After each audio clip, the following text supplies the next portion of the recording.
A consistent aspect that makes the Eminence in Shadow entertaining has always been how Sid can rely on pure dumb luck to make things fall perfectly into place for him, and Season 2 Episode 7, which is titled Something Precious, is probably the best example of this so far. That's why I'll be discussing about what happened in the episode for me to actually say this, along with some of the differences with the light novel as well. And besides that, this video will also include a breakdown for episode 8. As usual, there will be spoilers for those that haven't watched the episode, so here's a spoiler warning just in case. If you enjoyed this episode breakdown and cut content video, be sure to leave a like and subscribe to the channel as well, it really helps.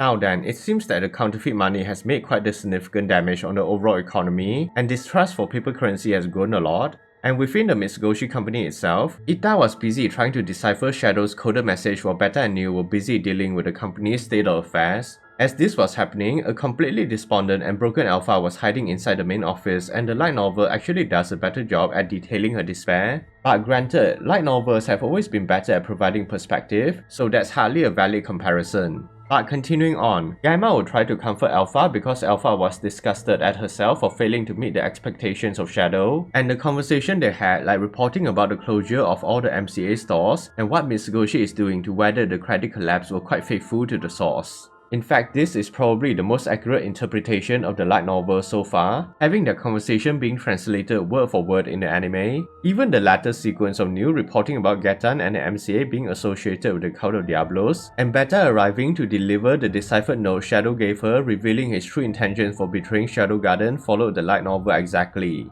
The only detail they removed was the fact that Shadow's betrayal was only known to the 7 Shadows because they feared their morale would be devastated if the others found out. Regardless, I did find it funny that Alpha and the girl somehow interpreted this as another example of Shadow being this mastermind, when in reality, it was just another instance of his godly luck coming into play. We're definitely reaching Sasuga levels that not even Irons can begin to comprehend. But jokes aside, Shadow Garden begins making preparations to retrieve the gold collected by Shadow, and we see Delta returning as well, which happened in a similar fashion to the light novel. Moving on, John Smith cleaning up the leftover MCA agents was actually an anime original scene, although the part where he happily returns to the hideout while contemplating about all the Eminence in Shadow routine he will be performing after the operation ends pretty much followed the light novel. However, the anime did leave out a minor detail of him experiencing a mental breakdown when he realizes all his gold has been stolen. It was hilarious how he basically ignored everything around him, trying to process what had just happened. He even disregarded Natsu and Kana informing him about Yukime's disappearance. But at the mention of Getan, he regained his senses and he assumed it was Getan that stole something precious to him, hence the episode's title.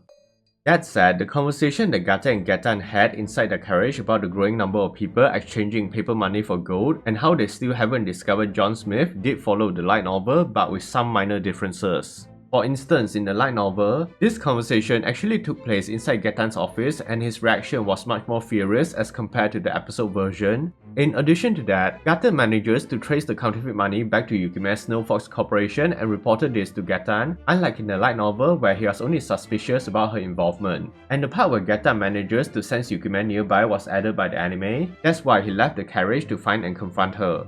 Now regarding their confrontation, the anime mostly skipped their battle, although Getan's pitiful rant and him cursing Yukime for abusing her powers just for revenge was basically the same as the light novel. However, a minor detail involving Yukime sparing Getan was removed because in the light novel, she had planned on killing him but eventually deciding to spare him, believing there was still some good in him and also as repayment for the last time that he saved her.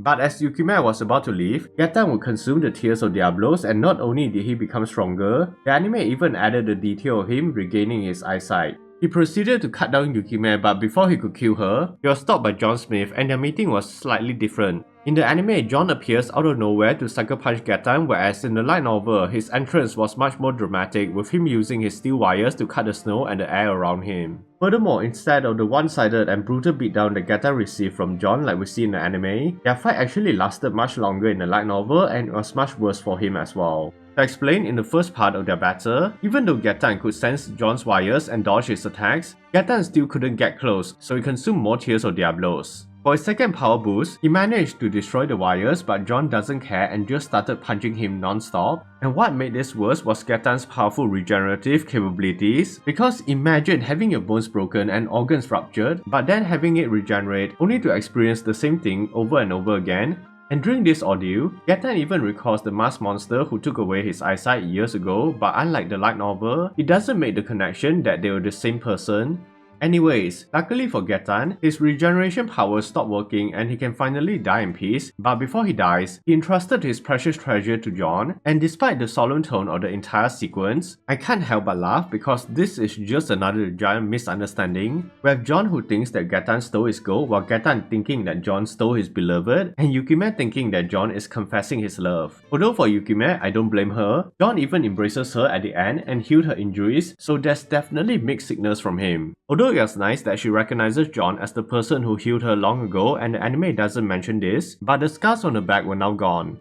In any case, after Getan was defeated, Yukime will return to the hideout, but the anime did leave out the part where she stopped to rest in the capital first before going back, and that she still had some of the gold that she personally exchanged. That said, Yukime's meeting with Alpha followed much of the light novel, although there were still minor changes, such as not showing the contents of the letter that Getan had left for Yukime. It consisted of an apology to Yukime and the people of a village, along with him revealing that the Cult of Diablos was the organization that led him astray. But in the anime, Alpha was the one that revealed this fact to Yukime. And having agreed to work together, when Yukime left with Alpha, in the light novel she had quietly complained and was jealous at how many important people Shadow has in his life. I guess we're adding another candidate into Sid's harem. Also let me know your thoughts on Yukime and if she deserves a spot as best waifu in the comments down below. Having said that, in the preceding sequence, we'll see the aftermath of the MCA's downfall, and there was even an original scene of Iris Midgar leading the Crimson Order to raid the MCA vault. And after discovering the empty MCA vaults, Garter was arrested by the Order and he was charged with crimes of disrupting the market. Additionally, the anime doesn't mention how thanks to the gold available at the Mitsugoshi Bank, trust in the paper currency has been restored and the company has grown so much that if they were to stop operations in the Midgar Kingdom, the nation's economy would literally crumble. I'm fortunate the anime didn't retain this detail because it actually provides some much needed perspective on the current position of the Mitsugoshi Company. But I digress, the final part of Sid digging and his conversation with Delta were essentially the same as the light novel, and it's a nice detail that Delta is actually wearing her casual clothes from the light novel. It's also hilarious that Yukime called Sid a compassionate man when in reality, this sociopath was only trying to find his gold. And the part where Sid runs away on a journey of self-discovery was basically just him being afraid that Alpha and the girls will be mad at him for betraying them, so he decides to give them time to cool down, not knowing they actually worship him even more now. Honestly, if I can sum up the entire John Smith arc with a single word, it would be misunderstanding. Because everything that happened so far has just been people overthinking Sid's action as some master plan, and it was pure luck that his schemes are able to somehow become successful. That's why having Sid and Delta not being on the same page at the end helps to subvert this idea and makes everything funnier. But yeah, that was the breakdown for episode 7, and because it was probably the most faithful to the light novel so far, there aren't a lot of differences or cut content to talk about. でも無事でよかった。Now with that covered, I want to explore episode 8 as well, and even though it isn't based on the light novel, being an anime original episode, I will still go over some of the notable scenes and references because it actually does provide some decent world building and character development to the overall series. To start, the episode is called The Dragon's Tears, which involves the 7 Shadows visiting the Mitsugoshi Hot Spring Land because they had assumed that Shadow sent his friend Sky and Po to give them a secret mission to discover the treasure hidden underneath the area. But in truth, Sky and Po were just using Sid's name, hoping they'll score a date with the girls at Mitsugoshi, so the episode ends up with the 7 Shadows just getting some much needed break after the credit crisis. It was also for this reason that Sky and Po get interrogated by Neil, and her behaving like a Yakuza boss somehow feels so fitting for a character. And the preceding sequence of Neil reporting the matter to the 7 Shadows was just hilarious. Everyone was arguing on who should go on this mission, and then there's Delta who just ignores everyone and declares that she'll be going. Also, seeing Alpha being this intense and fierce was especially funny, but after what she went through with Shadow, I can't blame her for wanting to spend time with him. I mean, she even attacked Neil for suggesting that she should be the one going on the date. However, that wasn't all. It was also quite adorable how Ita was doing voiceover while giving her explanation on the Mitsugoshi Hot Spring Land. So regarding the resort, before its construction, the cult had actually operated in the area, but once they were defeated and having revealed a secret hidden within the land, Shadow being the greedy sociopath ordered the girls to search for it. However, they only found geothermal springs underneath, so they decided to capitalize on the new business venture and have Ita design the Mitsugoshi Hot Spring Land based around the legend of the Dragon's Tears, which was famous in the area. Anyways, I was expecting the 7 shadows to fight each other, but having them decide with rock paper scissors was definitely genius and subverted the entire interaction to make it even funnier. Now the unlucky winners were Beta, Delta and Zeta, but Sky and Poe were definitely lucky the girls believed them about Sid attending, otherwise I'm pretty sure they would have been dead by now. Also, it was nice that we get a cameo of Elizabeth with Mary and they'll actually appear a few more times in the background enjoying the resort. Of course, there were other cameos too, like Alexia enjoying the sauna, and we even get the tower slap reference that she learned from Sid. Yukime was briefly seen enjoying the hot spring as well, along with her 2 attendants Natsu and Kana playing on the water slide. But continuing on, we will get the ultimate fan service moment as we see the 7 shadows all changing into their respective swimsuits, and seeing Alpha being overly enthusiastic was again just adorable. Ita even introduces a new type of slime she invented, and Alpha intentionally trying to stop Ita from outshining her made the interaction even better, but I wonder how many of Rimuru's family members did Ita kill to make it? Also, the most important question, whose swimsuit do you think looked the best? Feel free to share your choices down below. Alpha, Delta, Epsilon and Nu were my personal favorites. Now, I honestly can't believe Shadow was somehow praised by the girls again. I mean, he already ran away himself and they really thought this sociopath cared about their mental and physical well-being, but seeing them enjoying their holiday and spending time together was still wholesome nonetheless. You can tell the studio really had fun with the episode as well because the amount of fan service we get throughout the episode with the girls was just amazing. And I did feel some pity for Sky and Poe. They were trying so hard to get with the girls, but throughout the episode, they just experienced nothing but failures. Although I had to respect their determination and friendship.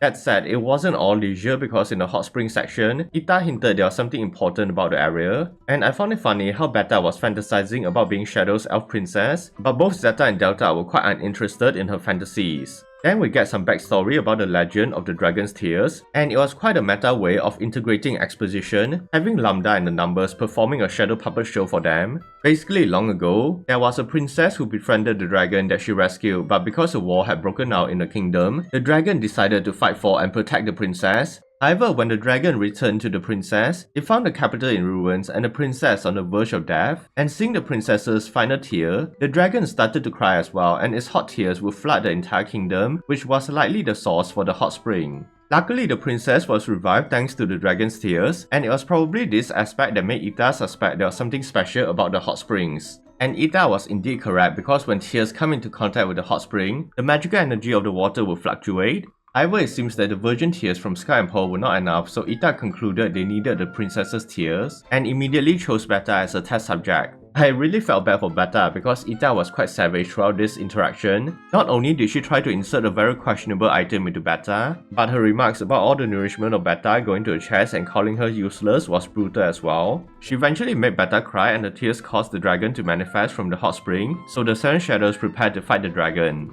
It was also a nice detail that included the outfits from the season 1 opening. Furthermore, seeing Gamma trip herself and Beta still crying really adds to the humor of the fight as well. The only complaint I have was the fact they reused some of the sequences, like Epsilon's attack or the way Alpha finished off the water dragon. In any case, with the dragon defeated, the hot spring was apparently imbued with magical properties that can improve beauty and health, and much to the disappointment of Epsilon, the hot spring couldn't increase her bust size, and I found it funny that Ita told her to face reality. Who knew this mad scientist was so savage? Also, the dragon comforting Beta was such a nice moment, but I can't believe they gave the credit to Shadow again and assumed this was all preordained by him. Regardless, Gamma capitalizing on this by spinning the entire thing as an event was very on brand for a character, and poor Nu, she was forced to work even on her off day. Overall, this was quite a fun episode despite being filler, and having it end with a happy mood is definitely needed for the upcoming episodes. And the final surprise was the return of the season 1 ending, Darling in the Night, but this time it was sang by the 7 shadows themselves, which was honestly amazing. Also, we were given an anime original illustration from Tozai, the person responsible for all the light novel illustrations.